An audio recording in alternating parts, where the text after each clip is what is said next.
Bruce, this is your August 31st, 2020 session. We start on the driving range first. Let me show you what your two different swings look like. The one on your left is obviously your practice swing. And, there's always questions about, how can I do it on my practice swing and not my real swing? Well, I'll show you why.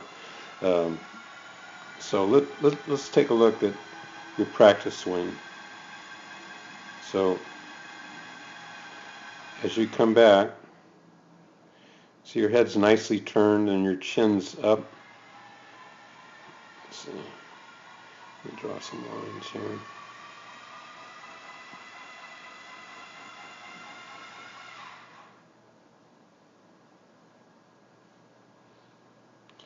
So you get a pretty good spot here, and then you try to manufacture a backswing.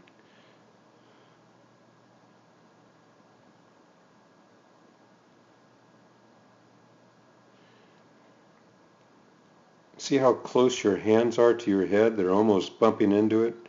That left arm is broken down. It looks to be, maybe more than 90 degrees at the top. That's your left arm. Now you've lost your flex in your right knee, which pushes your hip back. But the good news is, here is the hip rotation is, that looks to be like 40 degrees, and your shoulder rotation looks to be, instead of the 90 degrees, like 115.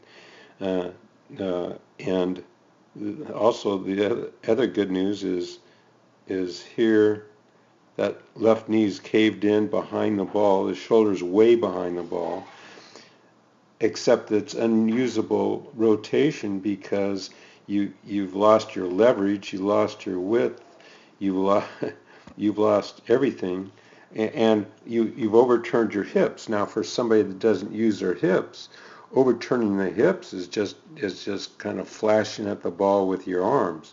So I can guarantee if we put a ball down, you couldn't play with that backswing. You could make contact. There's too many extra moving parts. The good news is it shows you have the flexibility to get behind the ball. Now, because I believe at some point you've tried, maybe when you're a kid, you tried to hit from that position and the ball went everywhere. And then fear was introduced and you're afraid to take it back that far.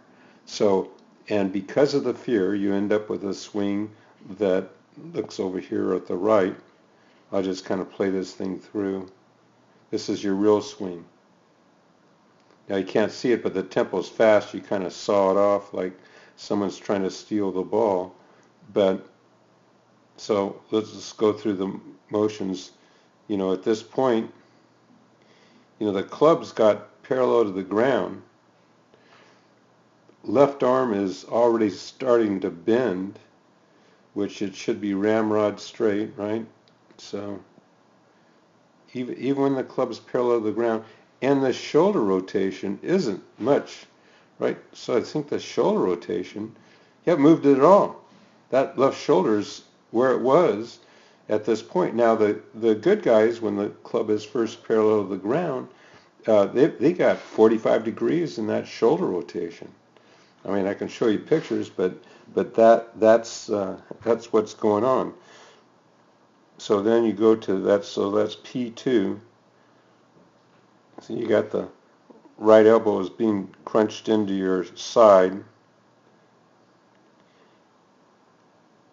and this is your backswing. Okay, so it's about shoulder high, and there's no. This is better than it used to be. It used to be pointed out here, but see the difference between this photo on the right,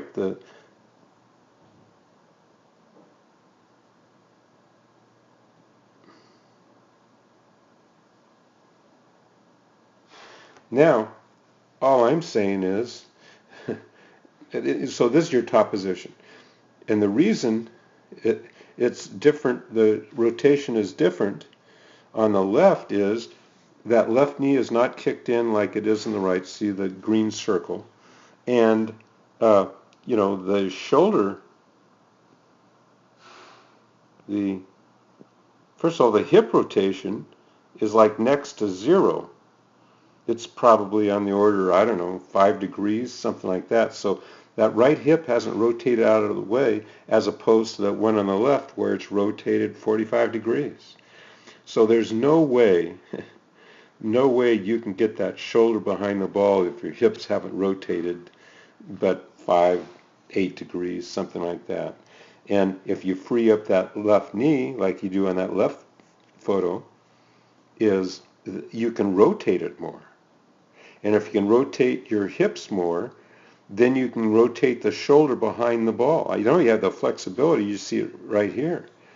Don't like the way the arms are configured, but you have the body rotation, and that's why you can do it in front of the mirror until there's a ball, and when the ball appears, fear sets in. So we make it shorter and quicker.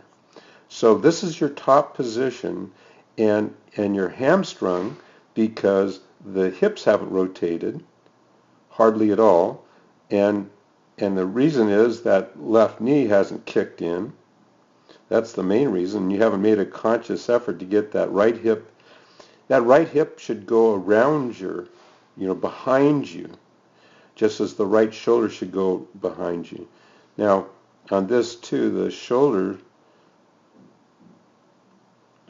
that looks to be, I don't know, instead of, 90 would be preferred. That looks to be, I don't know, 50, 60 degrees. Over here it's 120. So what we need to do, and this left arm, that's playable. Okay, so there's a bend, but it's minor compared to this thing. Like